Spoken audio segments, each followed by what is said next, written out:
Maigi ding magliwaliw sa lugar na di mo familiar. Bukod sa gawin ng mga taga-lokal na iyong madidiskubre, tanawin pa lang sa biyahe. Tiyak kong relieve na, excess mong bagahe.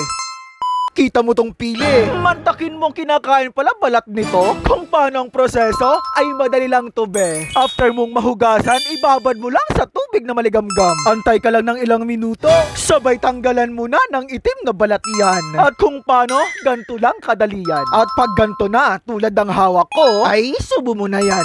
Ganito siya kainin. So, pwede mo siyang i-dip sa asukal and then, parang ilik mo lang siya. Okay naman. Medyo maasin pero may asukal. Swabe naman. At dito ko dinalasahan, talbos ng kamuting kahoy kanilang ginataan. In fairness, swak ang lasa. Kain mo, mapapadami din talaga. O siya, hanggang dito na muna. Huwag kalimutan. Please like, write a comment, and share nyo naman. Mwah!